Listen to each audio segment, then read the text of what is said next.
Hey, welcome to Manalizing. This is where men talk about the kind of stuff that men don't talk about.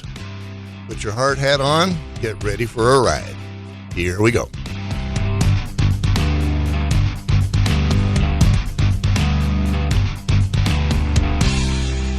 to Manalizing. I'm Garth Haslam. In this episode, I'm interviewing somebody that I find to be really impressive. You know, most of the people that I find, I know very little about them. Kateri is one of those. I had met her once before I put her on, but she's such a bright light. For me, there's this very short list of people on the planet that I've met that I can see a light within them. Kateri is one of those people. She runs deep. She is a survivor of 15 years of abuse. She has chosen to grow, and she's an amazing human being, beautiful on the inside and out, and wise. Here's the interview. Should we do this? Gotta wiggle it out. I'm keeping that in. Where do you come from originally? Born in Illinois, raised in Oregon. So mountain girl was definitely invested in my blood in my youth.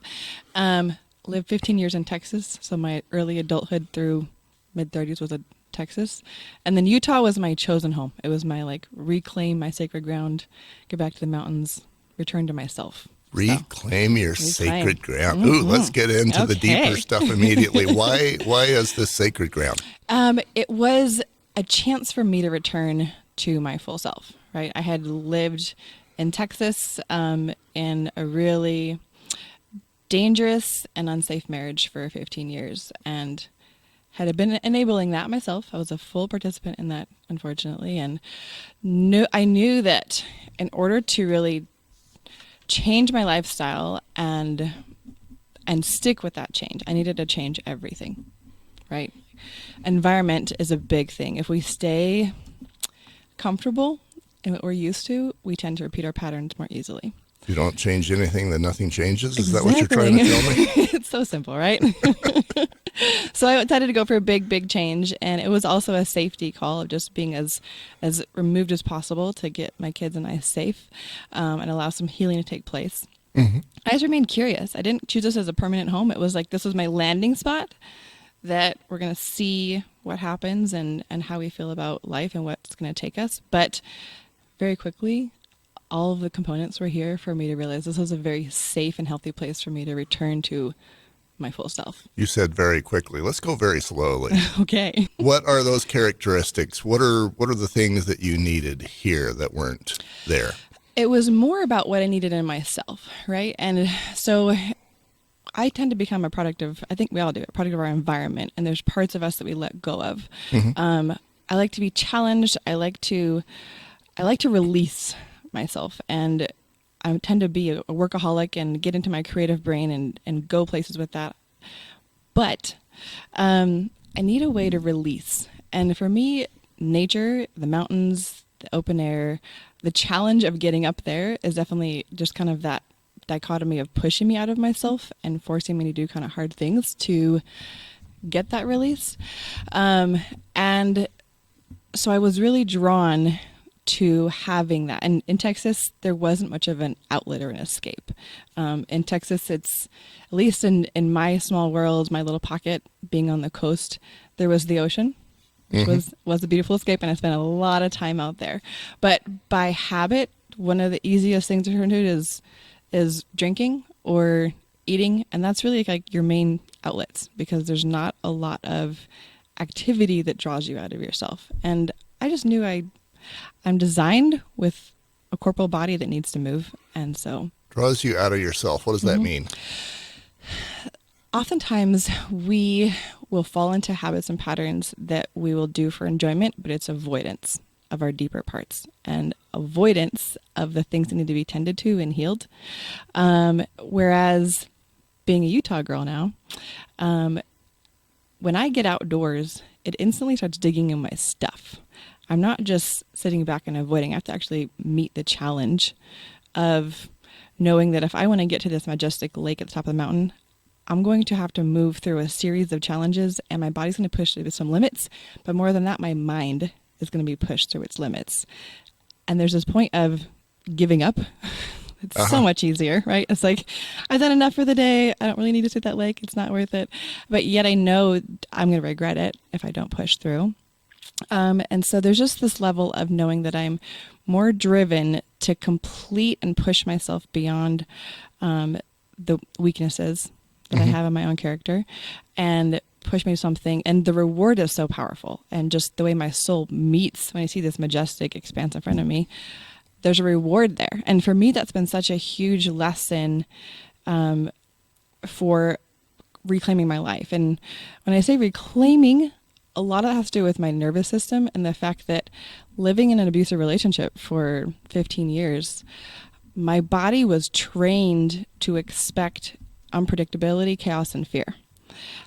Unpredictability, chaos, and fear. You expected that. It was constant, right? Even when we had good times, there was this certainty with it that it was not going to last, and I wouldn't know what would cause the next snap. And so you're always in this hyped up state where you're anticipating rather than enjoying. So for me, nature's been a place for me to meet some of the challenges of fear, right? And meet my nervous system in a different way and push myself beyond it, but also anticipate the enjoyment and return to joy and expecting that if I move through fear and allow my body to feel it, be present in it, but then push beyond it, I can experience it, but also move into the next experience of sustainable joy and celebration for what I conquered.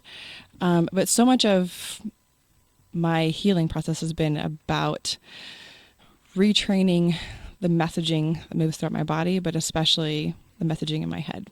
I really want to get into the abuse, but before we go there, you just said, I want to feel it. Now, us guys, this is, from my point of view, a difference between you women and us guys. You'll allow yourself to feel it. You'll move through it the way you just described.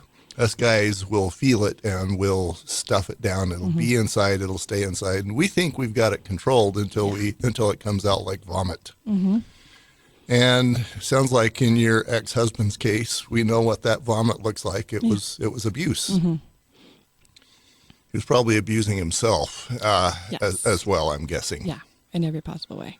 And when he was abusing you, that was just him giving you a peek inside his world. Yes. That to me is, you glossed over it fairly quickly, but allowing yourself to feel it is probably part of the healing process. It absolutely is, because as living in that cycle, I was enable it by glossing over it myself frequently, right?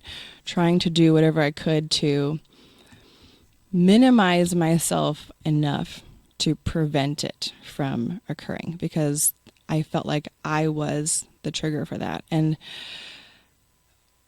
it's such a deep and expensive subject, and part of me always wants to avoid it because the lessons I've learned weren't, like, people often ask me, like, we want to hear your story, right? Because they know there's a lot of pain in it, there's a lot of loss, there's a lot of heartache, and they're intrigued by that part of me, but that's not where the power of my story is. I never had power as a victim, right? When you're a victim, you are really a self-deprecating label that allows you to sit in this powerlessness, exactly. And there was nothing to move or change or be in that. I just was because of somebody else. And that's not even being human. Right. And so moving out and making myself uncomfortable on my own terms and challenging myself really pushed me to a place of understanding that there was powerlessness in my victimology and it was useless to me. And what I needed to find was my true essence, my true femininity. And if I return to that, then we have something to work with and to grow in. There's no growth in victimology. You said, I love the whole thing about the victimology. I think all of us, especially us guys, even if we go to a sports event, the team loses, well, the refs sucked. Gobert always the refs. We know that. Yeah. Bad calls. That guy couldn't hit his free throws. Don't ever pass to this dude because it just bounces off his hands. It's the coach. They watered down the field, or maybe just our team wasn't as good, Yeah. and we need to be better. But, who wants to go down that road? You There's do. no growth there, right? Right. It's safe. It's really safe. I was interviewing a guy that I really respect, Aaron Shields. He is Mr. Everything. Mm-hmm. He's a good-looking dude. He's always had no problem with the women. He's an athlete. He's a crazy awesome musician, and he's always the smartest person in the room, no matter what room he's in. He's that guy. Love it. We all hate him. It sounds like you love him, but And he talks in his podcast about how he was in Sweden with a pregnant wife and a couple of kids, and he was visiting somebody who was his really good friend. When one day she says, "You're out, and I don't ever want to talk to you again." wow. And he could have, this is an extreme example, but it's an example. He could have said, well, it's because she's a woman, it's because she's from Sweden, it's because she's an Iranian, it's because X, Y, and Z, and he could have been in victim mode. Yeah. And he would have learned absolutely nothing from it. And that would have been easy to do, and we're all good at it. It's much, I'm going to say easier with air quotes, to blame somebody else. Doesn't get us too far. No, it doesn't.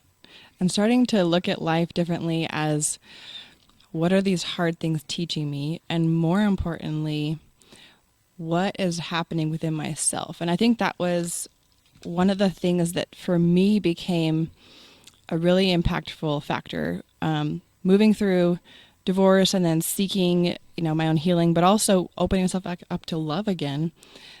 I'm bringing that mirror back in my life. And went through a series of shorter relationships that what I began to realize was I was attracting the same type of a person, just in different skin.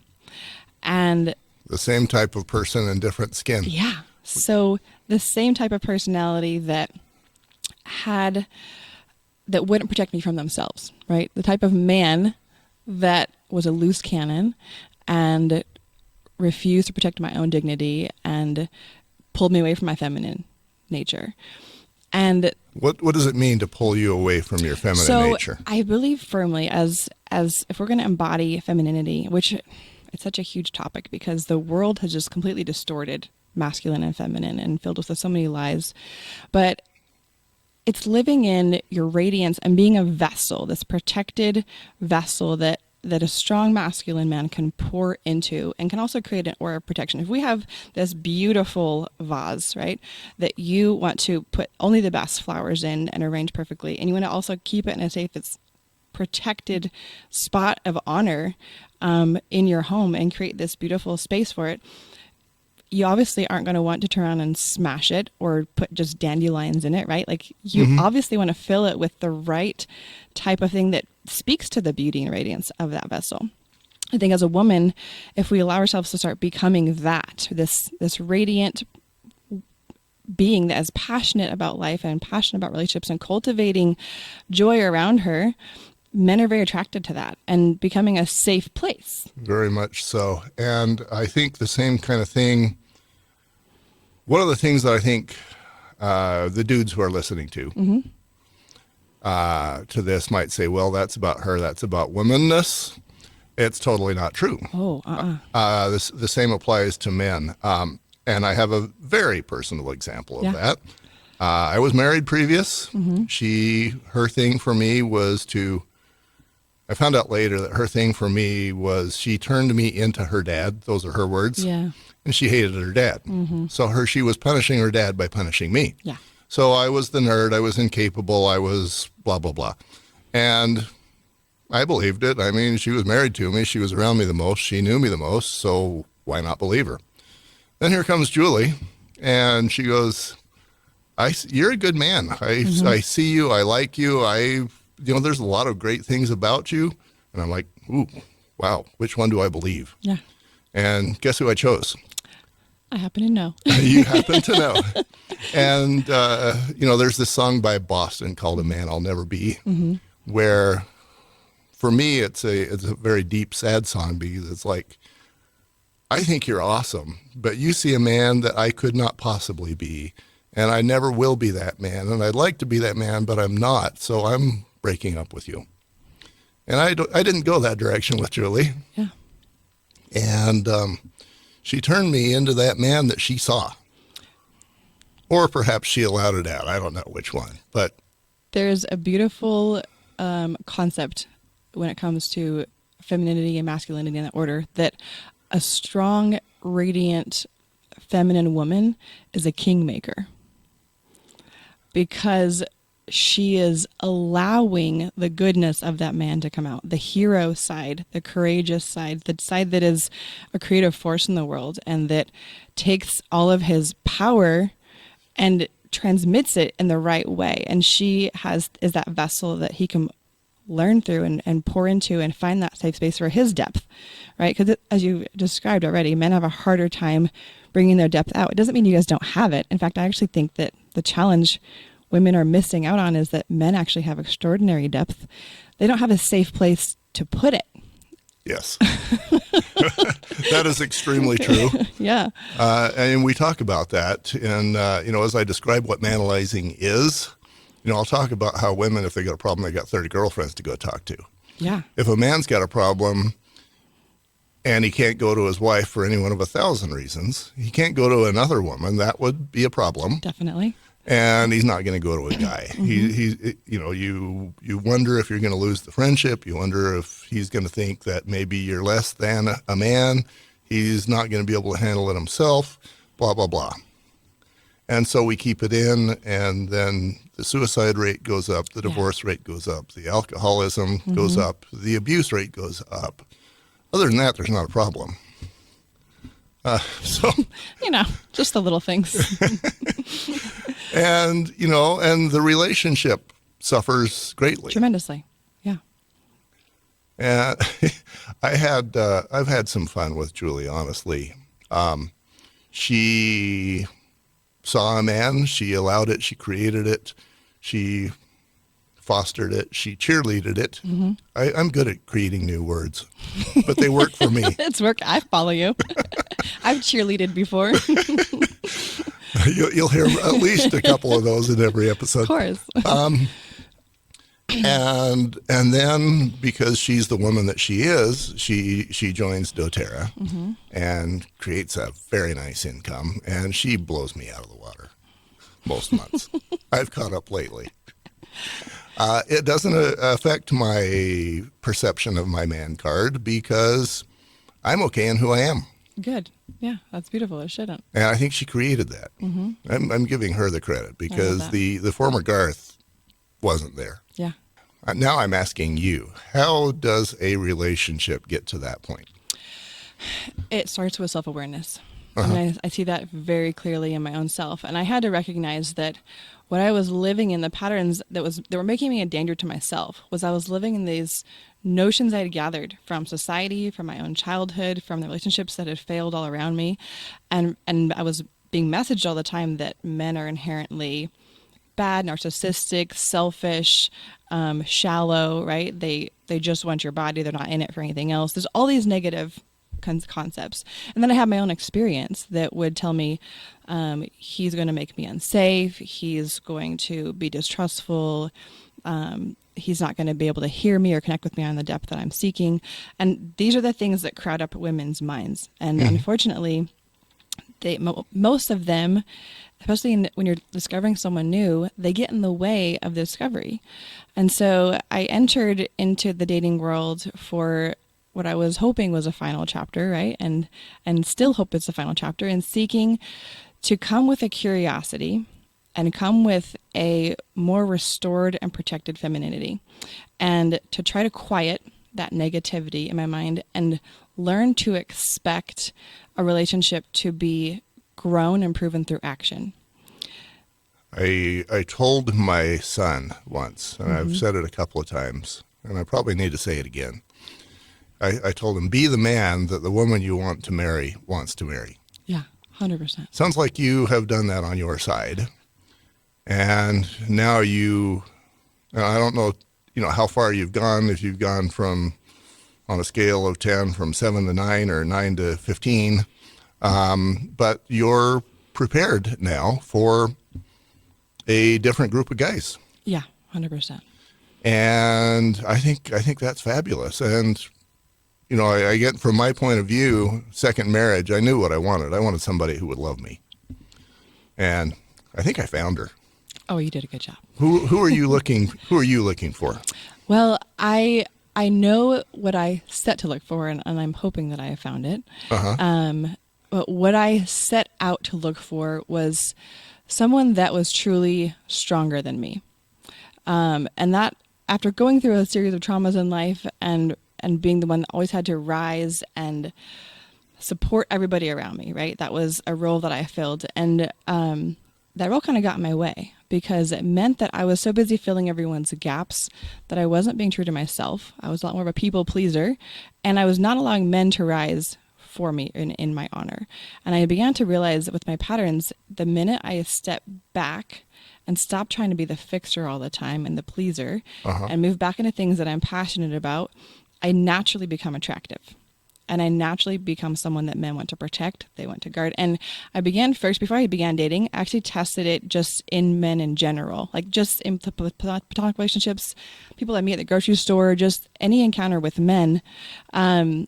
I began to stop myself. And actually, I have to credit a high school friend way back when I was in youth ministry. He stopped me hard in my tracks one day. And he was not the type of guy that I expected it from, but it was a lesson that stayed with me for life. And we were going into a restaurant together, a bunch of group of friends and I was leading the pack as I typically do, just walking faster and further than everybody else, and got to the door, opened it, walked through, and he stopped me right there, pulled me back out, and he said, "I want you to never do that again." I was like, what are you talking about? He said, "It is never your role to open the door when a man is present." Oh. And that was just like a zing, right? It kind of hit me because it was something to me that was so light and so minimal, and I was careless in it. But he stopped me right there. And at age 16, he stopped me and he said, "It is our job to protect and serve every woman we encounter, whether we are in a relationship with them or not." And so he said, "You've got to hold that space." And so to his credit, I have every time since then in life done my best to stand aside for a second and give a man an opportunity to let the man be a man. Let that man, and if it's perfect strangers, and you know what, each time, if it's a gas station randomly or a grocery store, they get a little glow for a second. Like I see it in that exchange that they feel good about having shown up to serve. And as women in society, we lose so much, and I think we focus so much on relationships in general between men and women. They're individual, one-on-one. We don't look at the overall relationship that we carry with each other just in the world together, and that we can cultivate and practice these skills of being feminine and being masculine and being the hero and being the damsel who deserves that protection. We can cultivate those. I love that concept of let the man be the man. For you, what does that mean? For me, it always is about creating. When you're protected, right? When you're protected and safe, you can be your best self. You can be the most free. And so I think there's a level of natural protection men have been instilled with, and it's in all areas. And I will see, like with a group of people out going on a hike, the men will take the cliffside of the trail. Right? And I let them. I think that's such a beautiful thing. On my first date with my current boyfriend, he did the same thing. It was such a beautiful gift to me that he just knew that was his role, to take on the dangerous side, right? And that's little things, but they add up. That's no, I'm being vulnerable, but it's funny because Julie, as a love language for me, because she thinks I'm 5, and I kind of am. When we're walking, she wants me not against the road because she doesn't trust me to go not walk into a car. Okay, but that's such a negative feminine trait. Is like we're gonna fix and heal. That's not our job. I've got to say no. I will take the road. She's little. You can just pick her up and move her. That's right. Just this is your place. This is my role. Let me be your hero. One of Julie's friends from a billion years ago, I told her, and that this was a stupid move on my part. It proved that I was a man. I told her, "You are the strongest and weakest woman that I know." Guess how by she that? took that. What did you mean by that? She went through she had a husband who had cancer and he died. Oh, And she posted, she basically said, I need a man. And that's what she needed, a man. And she married a man yeah. who she had to divorce later because that's there right. was a lot of abuse. Yeah. But he was a man. And that dude, he was a quality character. He thought that he could control a woman, but he knew that he couldn't control me. Yeah. And he found out that he couldn't control Julie very, very well. But he wanted to meet all of her friends, which included us at the time. So he took Julie and this lady, we'll call her not her real name, let's go for Joanne, Yeah. and a couple of more friends to a campfire where he tried to sell himself on these girls. Oh, yeah. And He's a words guy. I was prepared to go up and ask him, you know, Tiffany is oops. Edit. Joanna. Joanna is a very strong woman, and you're going to be taking on quite a I don't want to say project, quite a role, because it's going to take an excellent man to make her more than she already is. Yes. And my question for him would have been, how are you going to do that? And he probably knew I was going to ask a question like that. So I wasn't invited. Oh, fascinating. Got to keep yourself safe there, dude. And, you know, it was funny. There was some symbolism there. Yeah. He was a fireman. He thought he was awesome. And so he put himself on a fire truck, made her climb up to him in heels so that he could propose to her. I love how like you identify all the things that like hurt your soul in that process. It's so good. What happened to the fireman Carrie? Come on, where's that? Yeah, what about the carrier? What about him put her on the top Yes. of the ladder? You know what?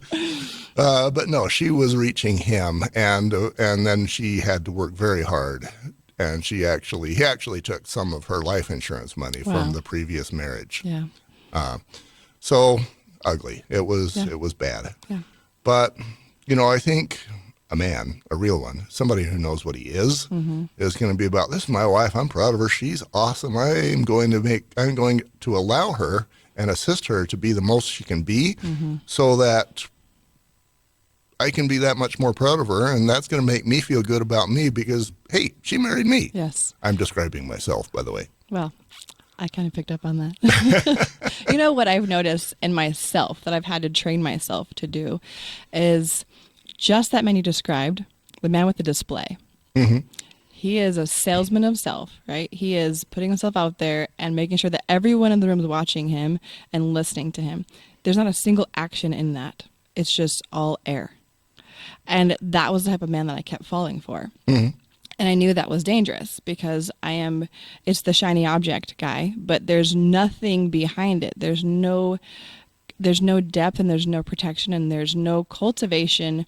A strong relationship, you're both becoming more of who you were meant to be. And you're both alive and thriving in your you-ness through the union of your togetherness. And that I think is a really powerful example. And so when I set out to date again, I knew that I wanted someone stronger than me. And I also wanted someone who was so safe and would free me so much that our relationship would cultivate something that we created together for the world. Like that, I know I wanted ministry or to create something that's an output more than just children. I wanted to have a procreative relationship that was going to give something to the world and be a beacon. And that would take a very certain type of man. So I knew it narrowed my options a lot so that I would avoid the shiny objects and the guys with the display and move towards action. That was really hard on me at first because, again, I have these voices in my head, all this negativity and really contempt for the masculine, just knowing that it's failed me so much. And trying to move myself to quiet myself and wait for action from men. And in today's world, it's so challenging because we have things like Bumble and Match and all these online, like dating is hard in the real world to begin with, but finding a person is extra hard because it's It's all women climbing fire trucks. That's what it is. It's like, I think shouldn't it be so easy for a dude to reverse that role and make the woman feel like he's climbing to you? yes. And then all of a sudden you've separated yourself from the herd. Yes. Well, and that's the thing. If women have to stop themselves though, because women are so quick to fill the gap and looking for a man, they will fall all over themselves in that process to be the equally shiny object and be available and immediately text back and respond back, and they'll start planning dates themselves. And it takes men immediately out of the masculine. Like it takes all the drive and pursuit. And we as women need to recognize that men are turned on and thrive in pursuit. Like they love to be creators and pursuers. They're the hunters. If we're just sitting on the side of the road as roadkill in a fancy dress, like they don't have to go far to get us, and they get worn out. That's, I think, what we as women have to stop ourselves from being the action drivers in relationships and pull back. That pulls men actually towards us, and they seek to start filling that gap. And actually, throughout my relationship and dating, each time I see us getting off course, the main fix is for me to pull back and reclaim some of my sacred ground, focus on the things that I'm passionate about in life, and it draws him towards me in pursuit. When I'm doing all the effort and doing all the reaching out and all of the connection, all the planning of time together, he's lost that drive and motivation. And I think there's a strong polarity we have to reach for sure.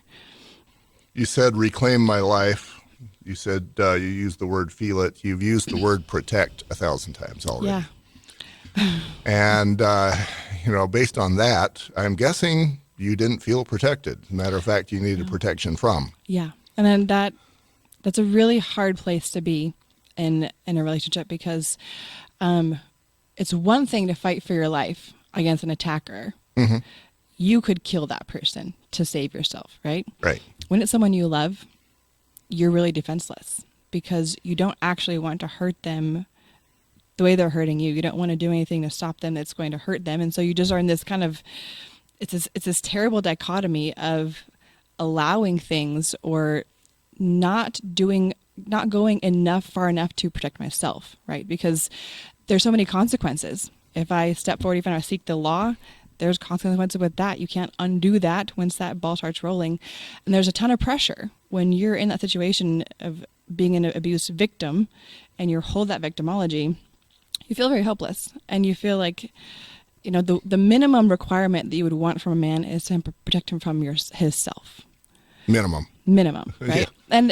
And the polarity of that now that I'm living in, which is such a gift to me. And at first I kind of fought it because it was so foreign, but the man I have now, has so much strength and protection that comes naturally, innately in him. He'll naturally withdraw from me if he feels that we're in a place in our relationship where we're in a moment, in an argument, in a frustrated time where words are coming out. He will withdraw as a way to protect me.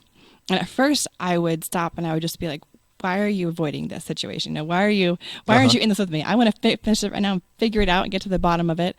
And it took him a few times to tell me, I am protecting you from myself, because I know if I go further, I'm going to say things and do things that are going to hurt you. And I never want to do that. 1,000 man points for him. Yes.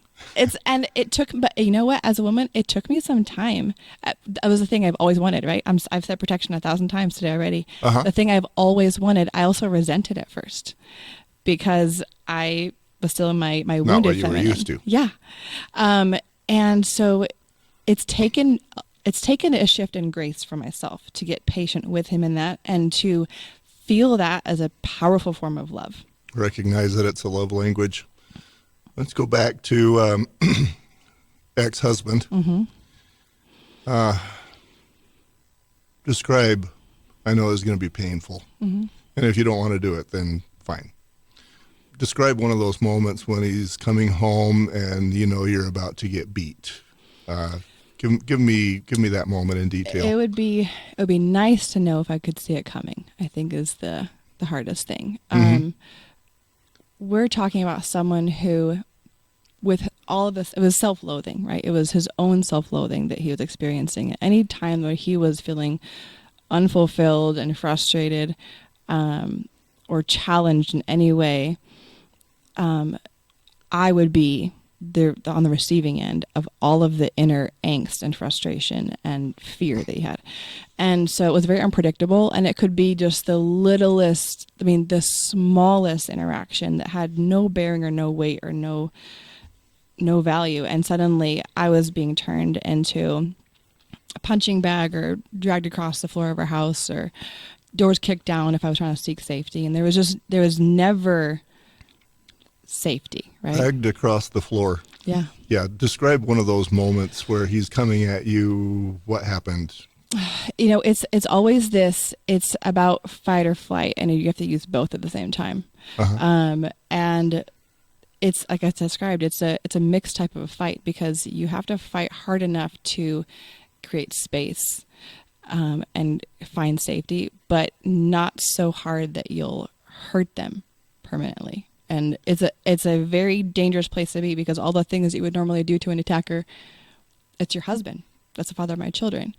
And more than that, the other trap that women find themselves in the situation is we're trying to live in this facade, and even in our own homes. And so I would try to mask it and hide it from my own children, and try to draw him away to the far part of the house where the kids wouldn't be around. And were you able to successfully hide it from your children? No. Shockingly. No, you can't hide that kind of behavior. And in fact, he would actually draw it out. He needed witnesses. He actually took pride in having witnesses. And that's what actually pulled me forward out of the marriage, was seeing him draw them in. He knew he was having whatever issue at work. He felt unmanly. So to prove he was a man, he had to abuse you and make sure there was witnesses. For him, that somehow in his twisted mind meant that he was still a man. Yeah. And there's wounds there for sure. That brought all that. There's wounds. Let's talk about the wounds. Blood, black eyes, broken bones. He was smart, unfortunately, and nothing was ever visible to the outside world. So it was always arms, legs, torso, all the stuff that you can easily hide. And that would be frustrating for me, because there was a strange thing. I had this relationship with bruises that was so strange, because in a way, as long as I had them, they were a reminder that this is not healthy. And I would be mad at my body for the times where I was in severe pain. I had nerve damage in my legs for quite a while, and there weren't bruises to back me up. The pain was there. There was nobody that could see it. There was nobody that could find it. And I actually began documenting. I was a photographer. I began taking pictures of my bruises just for myself. And I didn't even have a plan for it. I didn't have a goal for it. I just needed to remind myself of this reality.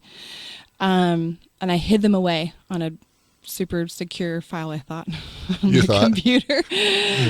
Sounds like that came out. Right, yeah. And it came out. One of my best friends who was working with me at the time, she discovered them and took me aside and said, I've always wondered, and there's been enough signs, but this is confirming it. And the fact that you were taking pictures of this means that you're aware. The nerve damage in your leg, what has to happen for you to have nerve damage in your leg? The bruises I would have there, it was consistent and constant. I would have knuckle marks in my thighs just from deep punches into my legs. And if you can imagine, these are your biggest muscles in your body that support everything. So every sit, every move that you make, getting out of the car, using the bathroom, everything hurts deeply.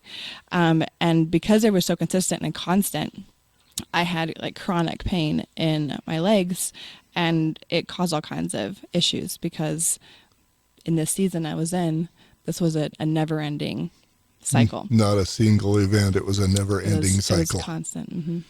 Men, of course, we do this to ourselves and to our spouses and to our kids, because we suck at resolving our issues. And what I tell everybody is that women have 30 girlfriends. You had 30 girlfriends. Oh, I 100% had 30 girlfriends at that time. I had more then because I needed that many, right? But I'm guessing that you didn't go to them with the full truth. No, I would let it out in little ways. And here's the sad reality is, because I'm a woman and innately designed for this, and God made me for being protected. I wanted a rescue, right? I wanted that external rescue, someone to read my mind enough or see just enough of a sign to pull me out, because that actually would help me be forced to face things. When you're in that state, and I will say this, like, the bruises were great accountability partners, but they were nothing. The wounds of the bruises were nothing compared to the emotional damage that was being done, because behind those bruises, behind every bruise, are 10,000 words being slung at me and just constantly degraded. I was called every single name in the book, and highly abusive, degrading language was used on me constantly. And it's amazing what that does to every cell in your being. And I was living two lives. So in home, it was a very dark and depressing and dreary life. And then I would, like, my words I would use was, I would let my soul come out to play with certain friends and in certain groups. And that's where I could, like, unlock myself and be free. And then this is the irony. I would go back and lock myself back in my own cage of my home life, right? Because that's a choice. I really could come and go freely whenever I wanted to. I had a beautiful career that was thriving outside of my home, which probably kept me alive, honestly. I was a photographer, a wedding photographer of all things, and got to see people in love and pursuing each other in healthy ways as a career path for 10 years of that. And that actually kind of kept me anchored into a place of reality and seeing healthy relationships. And it actually helped kind of draw me more and more out and aware that what I was living in wasn't true and wasn't healthy. You said, let my soul come out to play. And I think that's awesome, because that's something that guys can learn from. We don't let our souls come out to play ever. I disagree. You can. And you should more. We and you're right. We can and we should, but generally we don't, unless we create a set of conditions. Like with when I'm alone with Julie, my soul's out to play. You know, I know she's going to take care of me. She's going to be good to me. If I need, that all sounds hard. And you had girlfriends to tell bits and pieces too. Obviously, the thought of, I really need to get a divorce, has to have gone through your mind once or twice. Yeah, it went through my mind frequently. And actually, I did try to leave one time very early in our marriage, in our third year. And it was when my friend found the photos, and she helped me stay really accountable. And we got to a safe house. The police were involved. Everything was documented. I worked really hard for weeks to stay safe and stay free, and I had two babies at the time that were 16 months apart. And I was drowning in my own sense of helplessness. That's what really was hard on me, was I had no resources, no car, no money, no job, no way to provide a way forward. So I was very limited mentally, trying to figure out what would this look like without my husband. And as horrible as he is to me, how can I possibly live in this world with these children without him? And unfortunately, my family at the time was in a position of being very religious minded, and just that marriage is for life, the end till death. The end. There is no way out. If your marriage is struggling, you fix it. You find a way to fix it. And they told me, well, it's probably something you're doing that's causing this. You need to find it in yourself to fix it. Right? Wow. Talk about a wound created. It was that for me became actually a point of resilience, where the weak part of myself accepted that and said, okay, fine, I'll go back, because there is no way, there was no physical way out for me at that point that I could see. And I think that's the hard thing for people on the outside looking at abuse victims. They don't realize how much negativity has been poured into them, so that their sense of self is so weak to begin with. And when they have their own weakness paired with a lack of resources, it really does look like an impossibility. And there's actually more safety in battling the war at home than in the unknown freedom that lies outside your door. The devil Yeah. I had a similar experience myself. After, I don't know, a few months or maybe a year of being married, I realized this is not what I thought I signed up for. And so that was moment number one.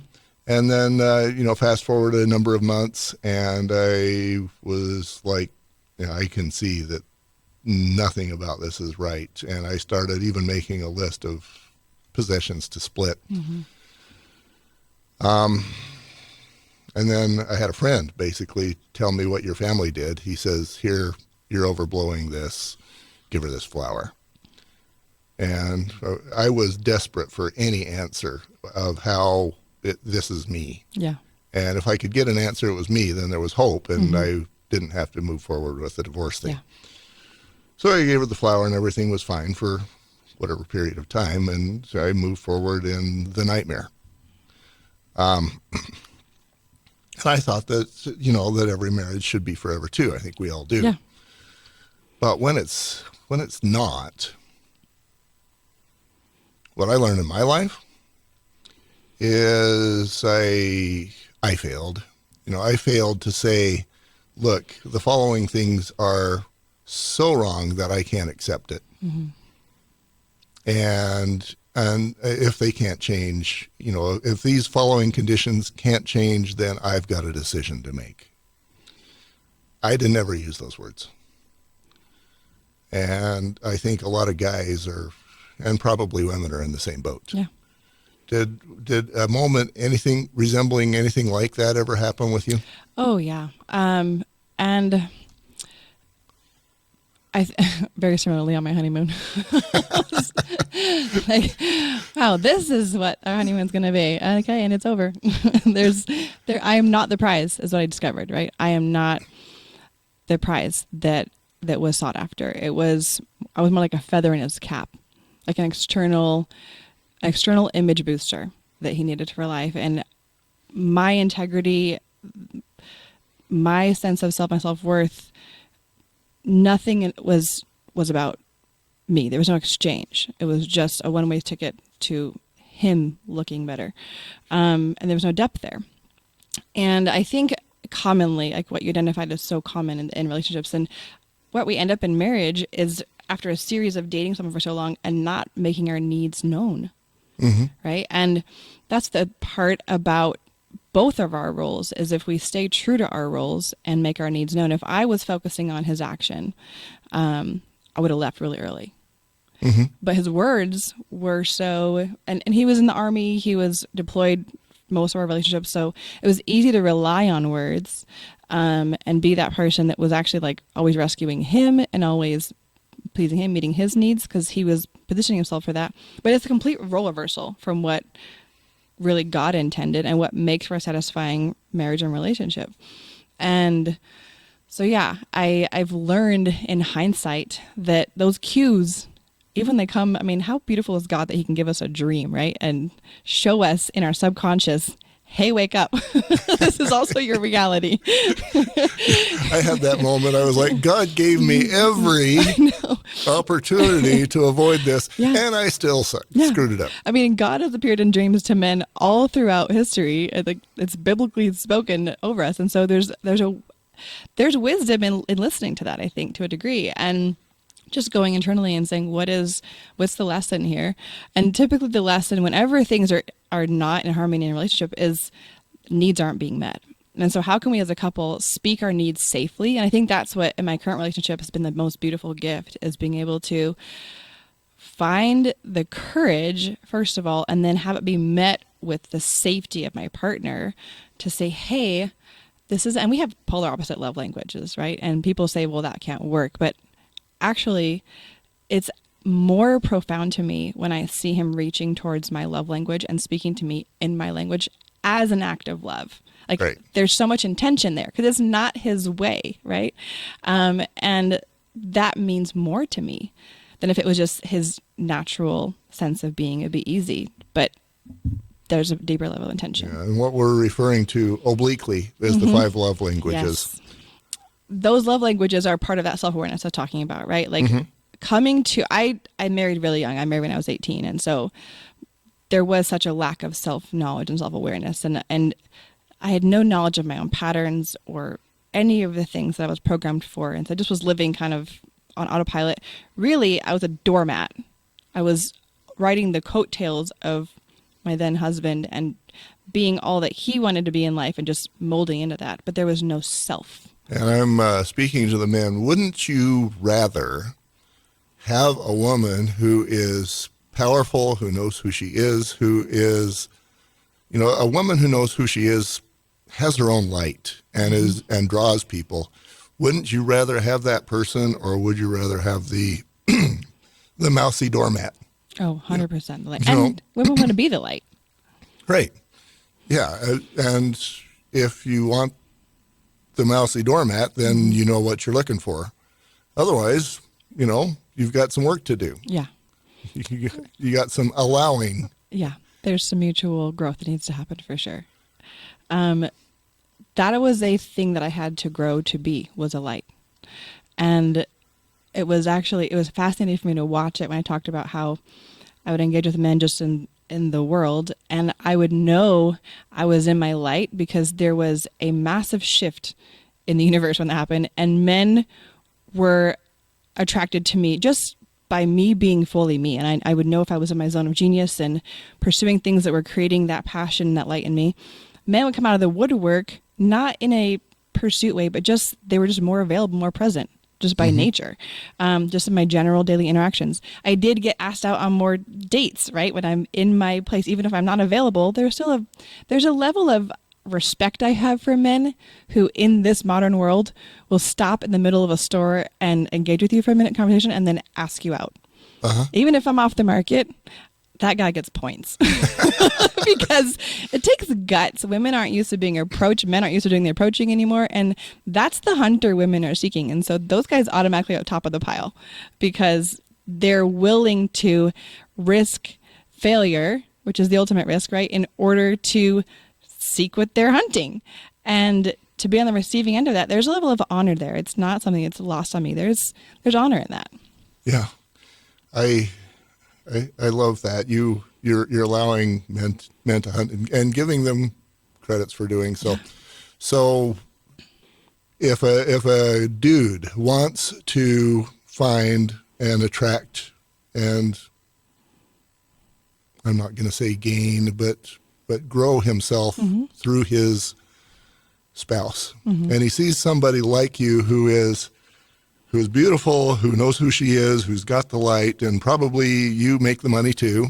If a guy is looking for you, what are you looking for? I am looking for almost the exact same thing, right? And I had to stop and realize this when I was in that series of relationships where it was just the repeat of the pattern I had been on. I stopped and think, what was it? What am I attracted to?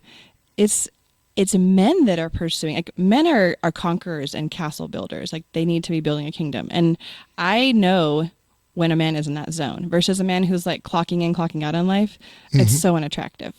If they are pursuing things, I'm the type of woman that I'm okay with my man being gone if I know that he's gone for a weekend because he is in love with conquering this mountain or going on a hunting trip, because that's something that fuels his own passions and his own need to grow in this world and be challenged.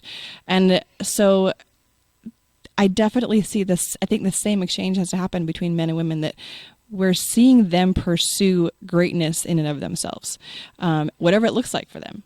And that is very attractive. Of course, then just being well-spoken and offering connection. Like that's women's biggest need is connection. And so if a man can hold a conversation and move me to new ideas and kind of spark, I have like this intelligent nerd brain that loves to kind of be lit up and challenged. And I get excited when my man is pursuing something, even if it takes him away from me for a little bit, right? I know that he's doing so to create something, and it's beautiful to watch him be so passionate about what he's creating. And that's because you know who you are, and you're looking for a man who knows who he is. If you don't know who he is, you're not interested. Yeah. And I hold space for the fact that, do we ever fully know, or do we know in seasons? I know that the person I am right now, it's truly my best. I'm in my best self I've ever lived at age 39. This is definitely like, but I haven't arrived. We never arrive. Like, it's a constant pursuit. I know that I need a man who's strong enough to constantly evolve with me, and who will love me and give me this protective container to grow and try new things. And I might have a career change someday. I might have an interest or a pursuit pull me into a different place in life. And I need a man who's strong enough to move with me in that. And so many relationships will start failing and people say, well, you changed. Like, that's the point. I want to change. I don't want to be my 18-year-old self when I'm in my 40s. Like, I want to know fully and explore and constantly be pushing the boundaries of who I am. Yeah, yeah. And again, me being vulnerable this time, not quite as much, but when I'm in coast mode, zero time, man, zero time for men is our favorite place to be. Yes. And when I'm there, routinely, I've got demons who have memorized every stupid thing that I've done, and there's thousands of them. So they'll enter my brain and say, you remember when you did this that was stupid? And then, yeah, I do. And then it's like, you're stupid. And then there'll be another one, and then, hundreds, thousands of them. And that's been very difficult for me to deal with. Finally, my best defense is to say, yeah, I've grown past that too. I don't want to go back to be my 20-something self. Yeah. There's so many stupid things. Yes, exactly. And they're lessons. They're good lessons if we let them be, or we can repeat them and not learn from them. That's where the blame doesn't help. Yeah, that's how I defend is I'm like, yeah, I don't think I would do that again. So I've grown. So thank you very much, Demon, for reminding me that I've grown. I actually have learned to really respect and create space for the man cave. I think men need that, and as women we have to get better at allowing that, and not just allowing it, but that's a mutual space where we can also get to develop our passions and the things that light us up. And if you find yourself resenting your man for going to the man cave, there's two things that are going on. Either doing it too much because you're a doormat and you're not offering anything interesting to him anymore. So that's a great sign for you to let him go to the man cave and you go start doing things that fuel your inner passion. Oh, you could whine about him being in the man cave, or you could go find your woman cave and let him hunt you. Yes, exactly. Oh, and watch him respond when he sees you light up. And that's what, it's actually so funny. In our early relationship with my boyfriend, John, he, a couple times would go into the man cave and I would resent it pretty quickly. And then I would discover what he was doing in his man cave with his man cave time was creating things for me. Like awesome. Wood shop projects and gardening projects, things that were fueling my passions. Sounds like maybe he had some gifts as his language, love language. Yes. And I was just, it was acts of service is his love language. And what a beautiful thing for me. And for me to get out of my own, so you're talking about the demons and the voices, right? And women have such similar voices. They're different, but they're in our head. And so many of them cause us to resent the men in our lives and build up contempt for them when they're not giving us the attention that we desire, but also we're not necessarily cultivating that attention the right way. And being quiet with that, learn to stay curious and recognize that men actually recharge. Like men need to recharge through that alone time. And that alone time actually creates, people say the distance, or what is it? The heart grows fonder when we're apart, right? Distance makes the heart grow. I could not come up with that for a second. There's reality to that. And it goes both ways. But if we're together 24/7 all the time, there's a monotony that kicks in. And we have to cultivate that moment of pursuit and give that space for pursuit. He can't pursue me when he's right next to me all the time. True that. That does make you a doormat when you keep insisting on that. Yeah. You know who you are now. I am expecting that when you were being routinely beat, you probably weren't quite as certain of who you were. No. Mm-mm. And you go to, I think you said your family told you marriage is eternal. Yeah. Last thing I want to do is be the guy who promotes divorces. Absolutely. But when you go to your family and you say, I'm thinking of a divorce, and again, I'm speaking from my own experiences. This is Garth talking and asking you the question. Yeah. How much do they know about your relationship? They didn't, and they actually preferred not to, was the dangerous part. Yet they were more than happy to have an opinion which they expected you to follow. Yeah. And had they done it better, right, they could have created a safer space for me to say, we don't understand, but this guy's got to prove himself with action. And so here's the safety we're going to give you and the accountability we'll give you while he proves his action. And instead it was just, nope, door closed. This has to be, you got to commit to this and find a way to change yourself, which to someone who is a doormat, changing myself, I'm a chameleon. I'll be anything you want to not get hurt. Right. And so that was easy for me to acquiesce to. And I began to develop over the years since that part, realized I was far more faithful to marriage than I was to him as my husband. That makes sense. There was no relationship on any level that was, and we tried. We did try. We went to counseling, we went to therapy, we tried cultivating things, and we never should have been paired together. And it was our own wounds that kept us together, and really toxic habits that brought us and kept us locked in. And my own self-denial and just my doormatness was what got me. Oh, another good word. Doormatness. I will make them up too. Don't worry. It was becoming more myself that actually gave me the strength. And, you know, my career path changed, and I began to get more personal development training.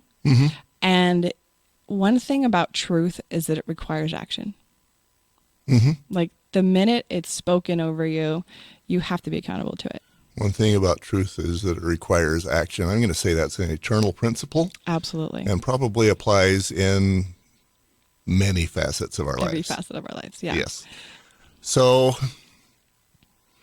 let's say that Garth and Kateri know that the divorce is the right solution. Family jumps in and says, no, that's not what we think you should do.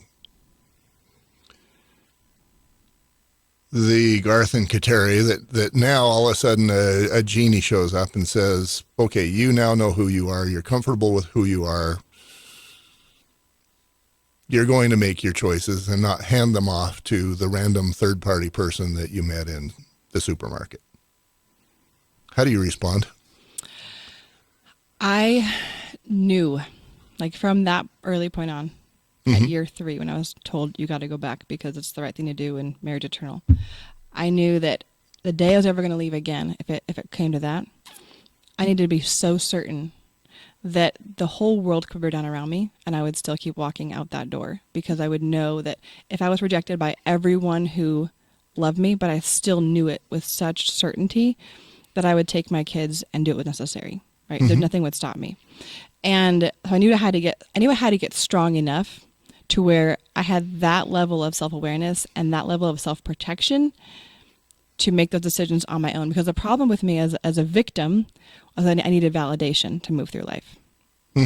And without validation, I don't have permission to go to the next step. Whereas if I'm healthy and in my healthy self, I don't need someone to tell me that being abused is not healthy. I know it inherently, and I will take the action necessary to stop that from happening and move beyond it. If there's no one else stopping it, I'll stop it myself, right? And so I began to recognize, and even in my process of getting out, I still sought validation from other mentors and spiritual directors and friends. As I would seek that validation, but I began to need it less and less. And the more I pulled away and went into myself, and began to do that repair work, and create good old healing vitamin D, which is distance. Yeah. I think distance is a strong relationship healer, no matter what, because with the right partner, you create some distance and acknowledge that you're creating distance. They will rise. They will rise. I interviewed one of my good friends, Eddie Villa, yesterday. Oh yeah, I love Eddie. He is fabulous. He runs so deep. He's got a great mind, the one that is able to put so many things together. Oh, yeah. I was interviewing him yesterday, and I was telling him, here's me telling in a podcast, telling about a podcast about another podcast. Of course. So the world is. I was telling him that I'd interviewed another guy. This is the one from Scotland, whose name, if you spell it, it's Padraic. Okay. Like Padraic. And he told me in the interview that it's pronounced in Scotland, Padraic. Oh.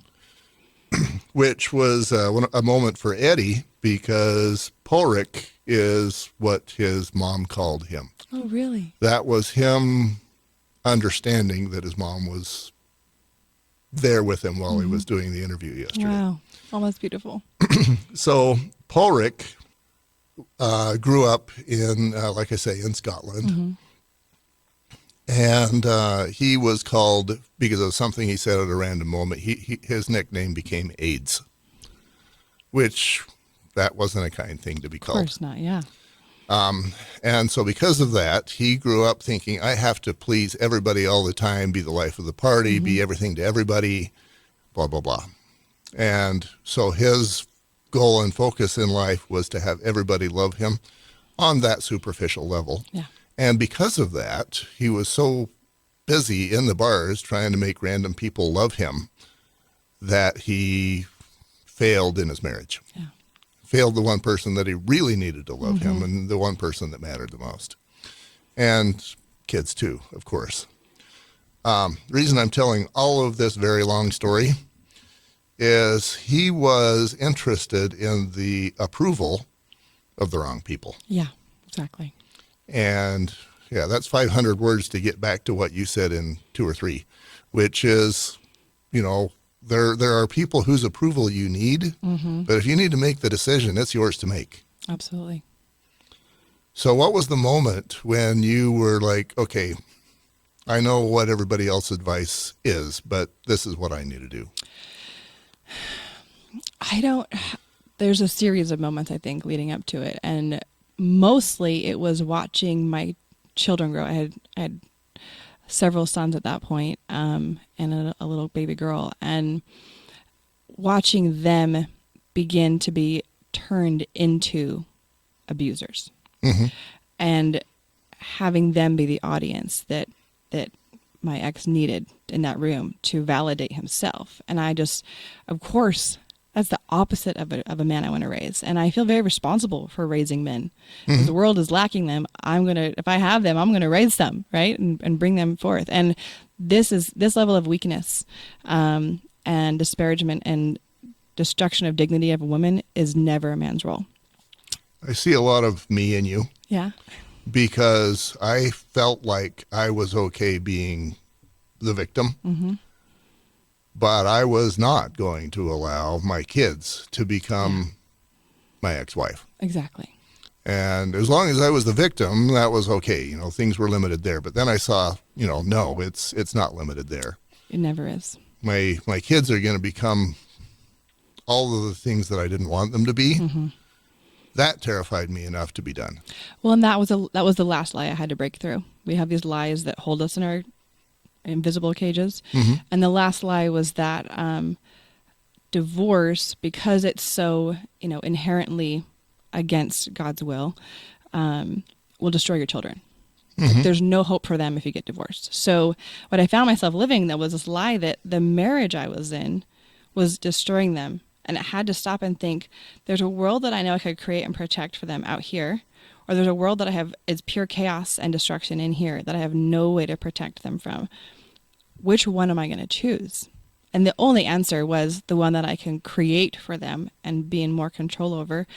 When this person that we've given every opportunity to rise and hasn't risen, that was my answer, that no, this is when we have to move forward. And then it was a series of, the more I would pull back and begin to make my way outward in life and start healing my healing process, the more destructive he got and ended up turning to drugs in severe ways and went on a very dangerous path himself that really ended up. Yeah, I can see from a man's point of view, for a while there, he felt like he still had a slice of his man card because he could beat you up. Yeah. Then when he saw that you were moving forward and he still wasn't, now that slice is gone too. Yeah. So he's just going to become further self-destructive. Exactly. Yeah. And, you know, as far as the marriage thing goes, I did have it run through my head before the divorce and a lot more after, that certain promises and covenants are made when you get married. Absolutely. And it's not just about fidelity. It's about lifting, supporting each other. And, you know, and when those promises are intentionally broken repeatedly, ending the marriage formally, legally, isn't the one single action that ends the marriage. It was No, done. it was ended a long time ago. And I love to think about, so we have this whole death do us part mentality, right? And that really is the ultimate goal. That's what we all seek in love. We want a permanent, lifelong partner. Uh-huh. But what it's really asking of us is little deaths every day. Little deaths every Little day. deaths every day. And in an act of love, right? Like me being patient with the man cave. And what comes out of it? A gift for me, right? Like that's two mutual acts of love that are happening there.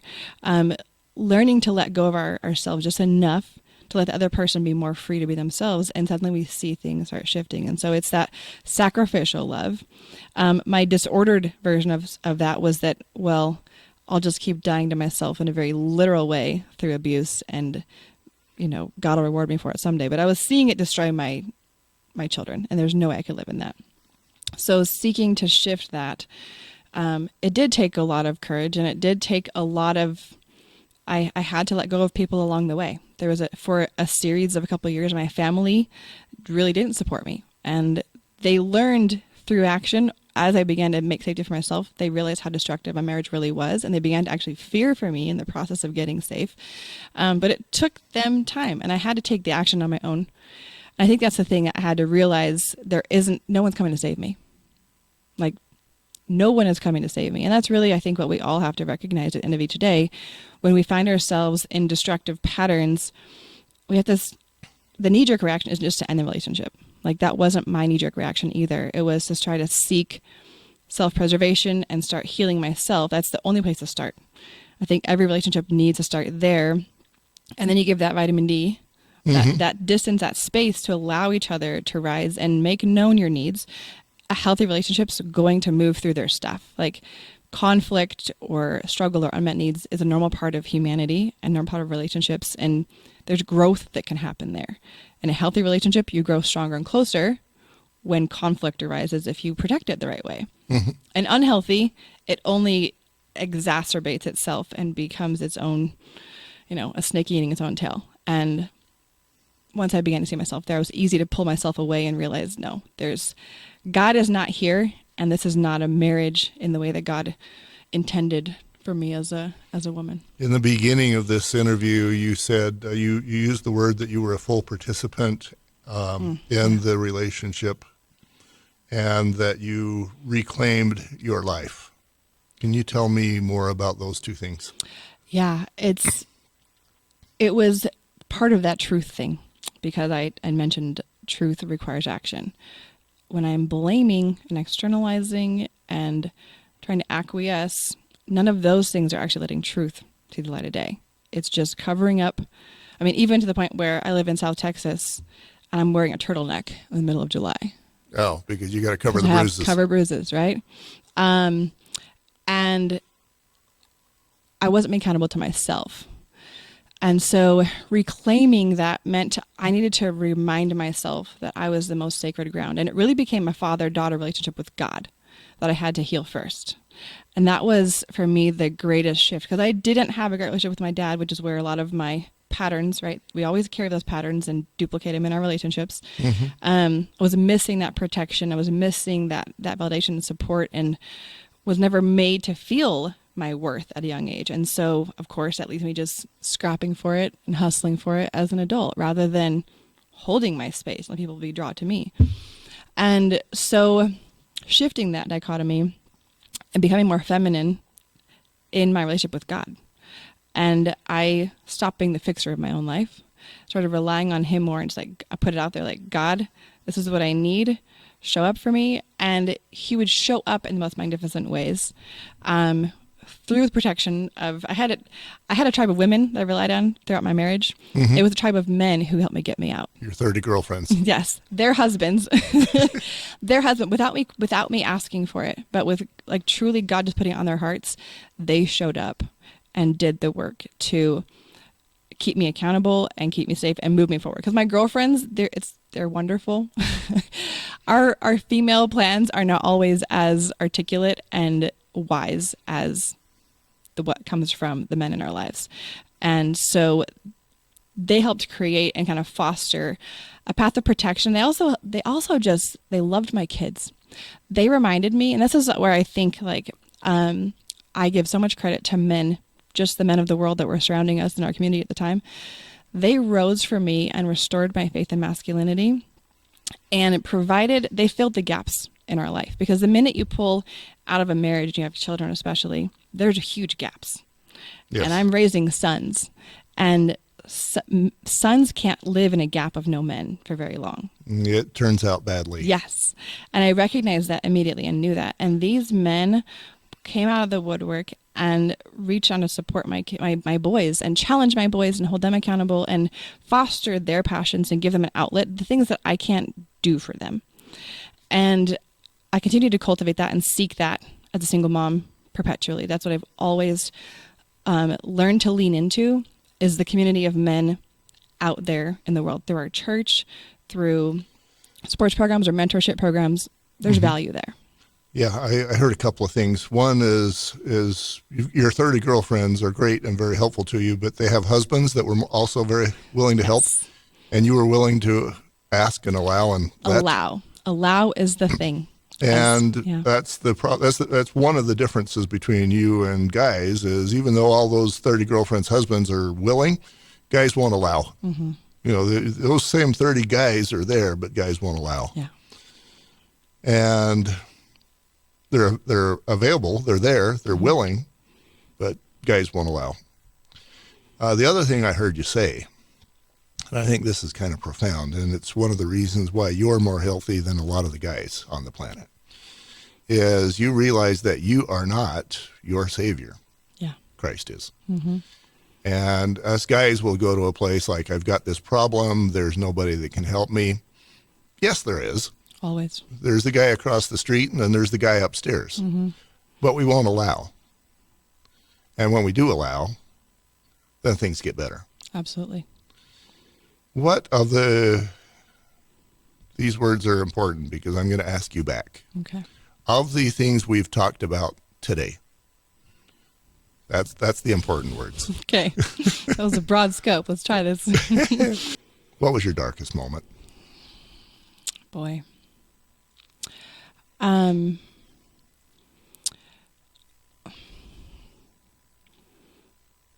I think there was a moment near the end where I have to say, like, I did cultivate a life where I basically lived separate from him in every way. So it mitigated the abuse on a constant basis. Just if I wasn't near him, I wasn't going to be abused. It was all safe. So I began to live a life completely separate, alternate schedules. Our kids had one parent, the other, never us both. But there was one night that he physically pushed me to such a limit. My life was in so much danger. I realized I was going to have to hurt him to save myself. And that honestly scared me in so many ways. First of all, it's completely against my nature. The other part was, in doing so, in escalating a fight to that degree, I also could die in the process because I'm just not strong enough. And it was just this awareness of my children being left behind and this being their legacy of no parents now, right? And I got bold enough to open up to someone who kept me accountable enough, and it was my brother-in-law. And I remember it was his shock when he heard that I had to take it to that level, and I had to live in a place where I had to make a judgment call of how far am I willing to go. And in that situation, luckily, I was able to throw him off of me enough to grab the keys and get out and just drive to the beach. I just sat there in my car and just realized, like, I have to return because my babies are there, but what am I returning to? And what is this life that I am allowing to continue? Like, this is all on my terms, because I'm going to return to that cage and close the door on it again. Uh-huh. At some point, I have to recognize that door is always open, and I have to take action to move through it. The cycle will never go away. I want to paint that picture of you sitting there on the beach. Mm-hmm. Waves are crashing in. It's dark. In my mind, the waves are angry. God was angry. And it's alone. It's that empty. Was the thing. It's lonely. It was completely lonely. And it was a devastating loneliness, because I realized that was when it fully hit me. No one's coming to save you. And here I was basically waiting to die. Like it was either die or be rescued. And I had to, in my mind up until that point, and part of it was because what my parents had ingrained in me, unfortunately, in that early days, my dad had told me that it's not really abuse unless you're being hospitalized. Yes, that's the same reaction everyone has, as you should, right? So my mind, I'm thinking the only way to get out and get this recognized is if I'm laying in a hospital bed. But also, that could mean death. Like, I might not actually make it through that. So my children deserve more, right? And that was the thing for me it's amazing how much we'll take ourselves, but it's these beautiful little beings God entrusted to us that pull us out of ourselves and make us stand up and do more for ourselves than we do on our own. And so it was that awareness that none of my thoughts were for myself, unfortunately. That was unhealed me. Mm-hmm. It was, they don't deserve to be motherless or fatherless through these actions. And let's take the risk of creating a healthier life. I think you just answered my question. But this is my big question for the end of these podcasts. You know, I've asked you what your lowest moment was, and I've painted that picture in my mind. There you are, sitting on the beach, butt on a towel or just on the sand, knees up, looking at an empty ocean. Your life is empty. The surrounding is empty. It's dark. It's cold. It's bleary. It's lonely. It's depressing and sad. Mm-hmm. Why was that a blessing to you? Low points are always a blessing if you get out of your own way and allow them. Had I not gotten to that point, I had the capacity to keep enabling this the rest of my life. Mm-hmm. Like, I have it in me. What I have seen as the fruit of it in the past 7 years has been just this, not just a return to myself, but I never had been, was what I recognized. I never had actually been married at 18, living 15 years in that. I never had actually been. I had never lived. I had never served the world in the way that lit me up and made me a light. So, and in doing that, also, what I did for my children was something very profound. I gave them permission through my actions to be so self-aware and protective that if they find themselves in relationships that are unhealthy, that they know to move forward and to seek distance and cultivate a renewed sense of self to reclaim that sense of peace they have. I was definitely patterning, my parents had a very unhealthy relationship, and so I was patterning this acceptance of turbulence and destruction as a pattern, and I changed that for my kids. Your dad was projecting onto you the rules he was trying to get your mom to accept. Oh, yeah. Well, that's the most brilliant thing someone has ever said with not meeting my parents. Yes. And he figured he could abuse his wife as much as possible. My dad didn't abuse. My dad didn't abuse, but there was a lot of destruction there. There was abuse through avoidance, right? And so as long as the abuse didn't include hospitalization, he could still do it, get away with it. So he was justifying himself at the moment to you. That's healthy. Of course, yeah. You've talked about how that was a great moment for you. It turned out great. Mm-hmm. And a lot of the interviews that I do, Mark, a friend of mine, Mark Carr, we're going to name him. Okay. And he actually didn't want to come on. And I don't blame him. He's been married once. And so any story he's got about whatever. But he did say, I asked him that question. And he said, I wouldn't, and Eddie said the same thing. He said, I would not go back and tell the younger version of me anything. He needs to feel the pain. Yeah. Because I need to land where I'm at. Mm-hmm. And that's interesting to me. I'd go back and tell my 22-year-old self, have a spine. Yes. Yeah. Pain's a powerful motivator, though, Uh-huh. and it deepens the lesson.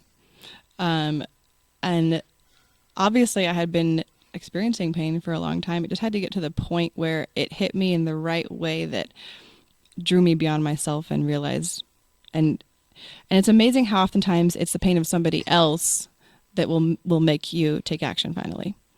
For me, When it it was my comes kids. down to me and you feeling pain, that's not great, but it's going to be something we're going to accept.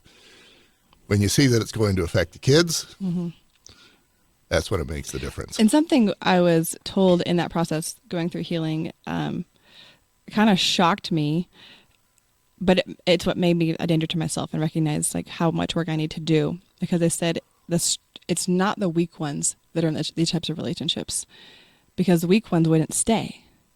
It's the strong ones, and this goes for both men and women, will put up with things that are so hurtful and destructive for a long time, because we have the capacity to hold on and pursue that last little flicker of hope as long as we possibly can. And our unhealthy self will continue that process. And I had to recognize and give some credit there. Like, God did give me this strength. I do have tremendous strength and capacity for relationships. But imagine how much more powerful I will be as a human being if all the strength that I have is being protected and cultivated. Yeah, as being used not to protect yourself, but to make the most of yourself and serve Exactly. others and give be more. out to the world, right? So now I get to be a beacon of light. It's outward expression rather than this self-preserving, Right. curled up ball on a beach somewhere. With bruises Yes. and nerve damage. Yes. Let's end it there. I'm excited to have you back. Thank you.